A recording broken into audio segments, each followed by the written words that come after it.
Hello and welcome to another episode of the University Dual Podcast, where we talk about university life and more.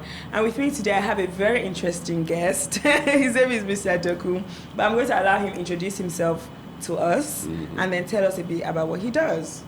My name is Dokun Adedeji. I used to practice medicine, but it's an interesting movement. I was in public service, then I went to Cadbury to work as a company medical director. It was whilst I was there, they moved me to HR. And today we're going to talk about something that's very in line with what you already do, and it's mental health. Is it over-exaggerated or under-exaggerated? So I feel like in this generation or in these times, mental health is something that we have been speaking about a lot more.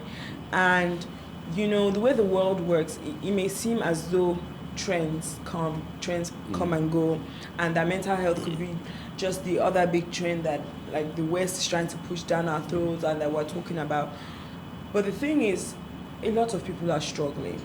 I think there's the conversation we can have about why is this generation more predisposed to having mental health illnesses, or are we just more aware of it now? But so I'd like to know, do you think that mental health is just overblown and people are just like, get over it, get a spine?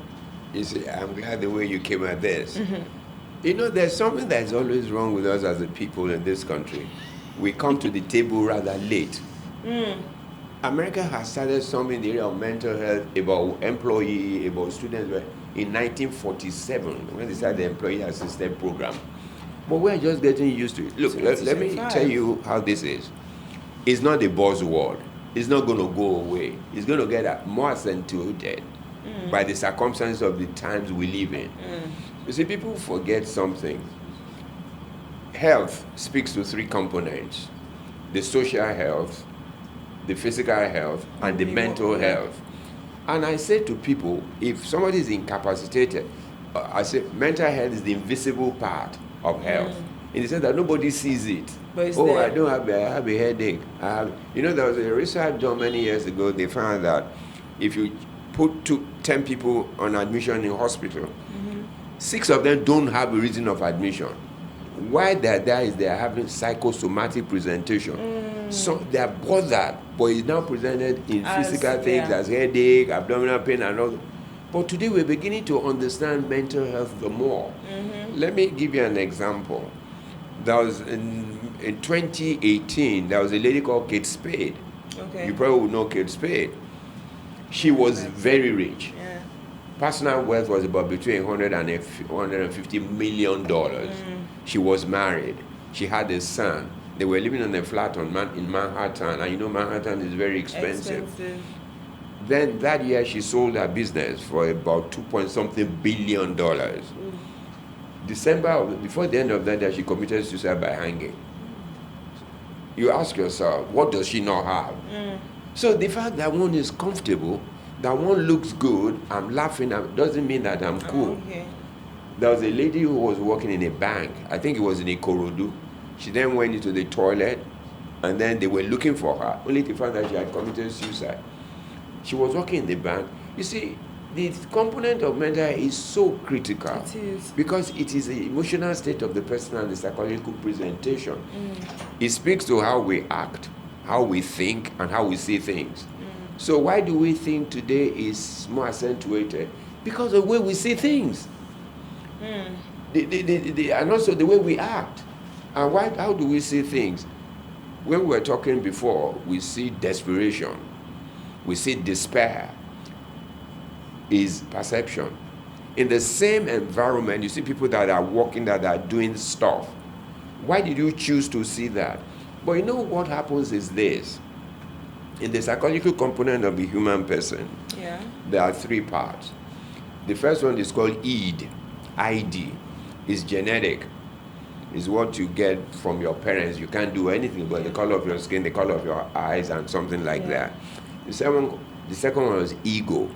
But what I make the significance that when you say ego, it's not about arrogance, it's not about pride, it's about the essence of who you are. Go check Greek. Ego means I am. Oh. Who am I? Who I am? Who am I? I am. Who am I? If a person does not have the essence of self, An identity.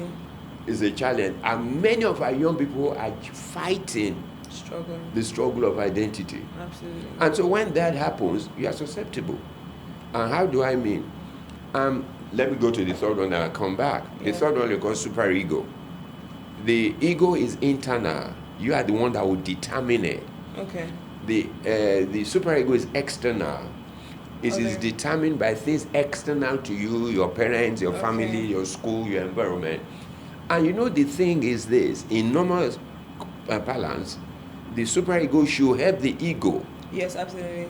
but it can destroy. How do I mean? A father comes and says, I'm a doctor. When you are feeling your jam from, I'd like you to do medicine. What does it know about That the she child? wants to do. Has he ever sat down to say exactly what do you want? So we do not, you see, there's a saying that I always talk to people about. They say, prepare the child for the road. Don't prepare the road for the child. So if you prepare the child, he can deal with every situation. But when you prepare the road, it has no link To the with child, what you've yeah. done. And so when it gets into a bit of bubble, it can't handle it, which is what we're saying. Parents will say, oh, what I went through, I don't want my kids to go through them. And so you then begin to make amends. You do let them get, they don't know how to enter Marwa. They don't know how to enter Danfo. And so you shovel driven to school. They are given a sense of everything is there. You just take but it. That's not real. That's not real. So when we now see them fall apart, when they get to circumstances, we say, oh, hey. But you didn't train them for You that. didn't train them. So that's why I'm saying, and I say that, there are a lot of big people, they're MDs, they're governors, that have issue with self-esteem. Absolutely. But people don't know because, hey, they're doing covered well. up. You think they're doing well. But what do I mean? That's why you see a man say to you, don't you know who I am? Yeah. And when you get to people's offices, you want to fill the visitors form. People say, Allergy Chief Doctor. What is the meaning of that? That shows a lack of sense of self. Yes. My name is Dokun. It's simple. Thereafter, when I speak, the things I do will tell you who I am. Yeah. But because we do not have a sense of self-worth, let me give you some typical examples. Wole Soyinka. Do we all imagine what Wole Soyinka read? He read English literature. There's no country of the world where he's not known. There was a time he didn't have passport. His hair alone was an identity. And they would let him into a country. His younger brother taught me medicine. I'm sure you never heard his name. Femi Soyinka was a professor. But you see, what am I saying? A man is not made by what he read. He's made by the way of what he shows what he has read to be. The woman who owns cakes and cream, she read law. She's never practiced law. But look at what she's doing with life. So parents must come to an understanding that it's not what a man reads, but what he makes of what he has read. Absolutely. Jimmy Carter wrote a book. He called it Why Not Be the Best. It means if you're going to be a tailor, be the best.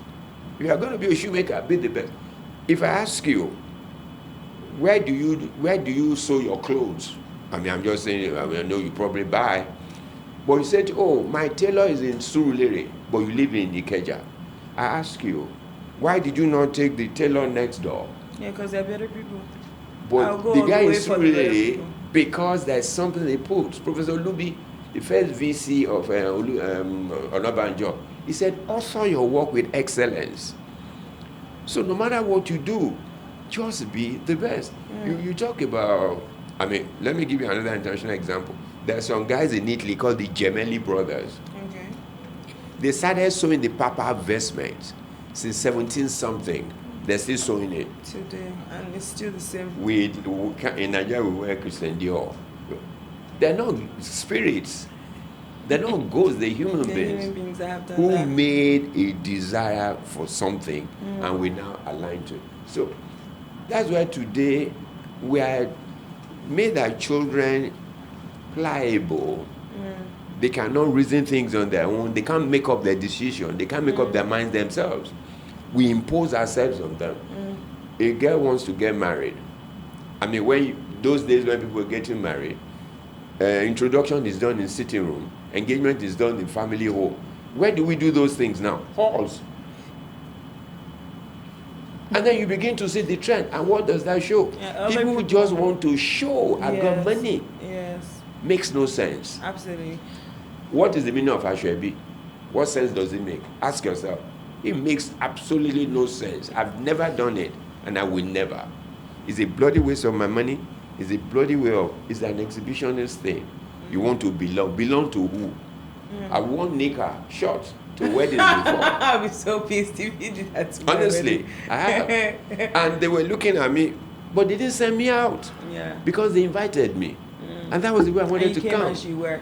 Be yourself. Absolutely. That's it. Absolutely. I really enjoyed this conversation. We don't have a lot of time, but I really want to touch on something which is in line with what you do, which is drugs and the society we live in now, and just our approach to it. So, typical example, let's say I'm going on the road at night with my friends, the police stop me and they see drugs on me. It's two things. I'm either going to pay them off, or, well, it's one thing actually, I'm going to pay them off. So I could pay them off there, or they could take me to the station, torture me, deal with me, and empty my bank account, and then I'm let go. So I'm not treated as a human being that may have a problem. I'm just treated as someone that you've broken the law. And we all know how that goes in Nigeria. You pay for your freedom. And so we have a society, a community where, sometimes people like to think that drugs are a poor people problem. It just manifests in different societies in different ways. So maybe in the poorer societies, quote and unquote, younger people are doing drugs at an earlier age because there's more access and whatnot. But in the richer society, they're doing as much drugs, if not more, because they have more money to access it. And it's crazy, and it's everywhere. It's embedded in our culture. So how do you think as a country we can create policies, spaces, and just initiatives that can actually help people of their drug problem, as opposed to just labeling people and judging people? Thank you. It's one of my major preoccupations now. I've said to people, you see, General Marwa came to ADLE to revolutionize it. Yes. And he has changed the concept of thinking about drug. You see, generally around the world today, the drug issue is taken as a public health concern. Yes. Because it's about health. But as long as we take it as a criminal enterprise, we're going to miss the ball. I have seen a lot of people in my life, people who use drugs, who are good guys. But you see, a misadventure should not be a determination of your future. Some of them go by mistakes. And I've told people, anyone can use drugs without knowing. So if you go to a friend's party and they give you a drink and it's being laced, how do you going to know? And the only thing people just see is, you see, the thing that is happening to us as a people, we are not humanistic. No, we're not. In the approach of the things, we're very judgmental. Yeah. Oh, if this guy uses, it must be this. It's not true. I've seen people that have come through the program that I ran, that today are doctors. Absolutely. Some of them are lawyers. Some of them are even in politics. You see, the thing we must, the way we can approach this, simply. You remember HIV/AIDS period? Everybody was running, it's not the show for face. But you know what Professor Olikoye Ransom did? He was Nigeria's savior. He came out and said, my younger brother he put a human face to it. So people say, oh, fella had this. And so everybody could go for a test, and then, you see, the thing, we must make a recourse for management. If you do that, they say do drug test. I don't have a problem with doing drug test. But what is the motive of doing drug test? Is it for punishment? Universities expel people. I ask them, they expel a 20-year-old to go where? You forget your own son is somewhere else. He's probably doing it too. You've just not caught him. I think we need to encourage more understanding, which is one of the things that I'm doing. But I'm praying that one day we will have somebody big in society who is doing well, who will come out and say, I used to use drugs. They say, No. but see who has become. Go and read a book by Biden's son, Okay. Hunter Biden. Yeah. He wrote a book called Beautiful Things. It was a cocaine addict for over 20 years. But you know, he said something. He said one thing that saved him was the love of his parents, understanding, no judgmental disposition. Hey, Hunter, would you like to do well for yourself? These guys are good. People can make mistakes. Why do we punish people for mistakes? As you said, you're working on it. Marwa said, users, they are not necessarily punished. It depends on the extent of use. Yeah. The people should worry about are people who import, the Yes. barons, the dealers, not the user. The user is a victim because he began to use drugs when he did not have an understanding. Of the If we consequences. pervade the society with literature, with awareness, less people will use drugs. But when we punish it, people will use it under the table. Yes. So it's just about nature, it's about understanding. I ask people, why don't you throw out of the home diabetics or hypertensives? Why do you send the drug addict out of the house? Because they don't see it as a sickness. They see it as a choice. No, you know, nobody wakes up. I haven't seen a young man wakes up, I want to be an addict. It doesn't exist. So it comes to understanding. It comes to the fact that the Bible says we should be good neighbors to ourselves. How can you be a good neighbor If you're going to cast me out. if you're going to cast me out? These same people are the husbands of people, they're the wives of people, they're the children of people. So why do we don't help them? Wow, this I love this conversation so Thank much. you. I feel like, because I have also struggled. Like, I went to therapy 2020, and I was so hard on myself before. I'm like, why am I not perfect? Why am I like this? And then after going to therapy, I'm just like, oh, okay, and then you have to heal. You see, I'm glad that you are saying this. You know what I say to people is this: let people come to an understanding. Yes. Let them go. A failure in self is not a failure entirely. No, it's not. It is the way the society channels us. Look at what happened in America. Why did Kamala not win? Basic, fundamental bigotry, racism, and all those things. For a man to say, I can't vote for a woman, it's the kind of society we have structured. The men are always getting away with stuff. A man can cheat, and then they will forgive him. But the A women woman are held to higher standards. Exactly. Yeah. Why should we? Thank you so much. Thank you so much for coming on the show. I really enjoyed this conversation.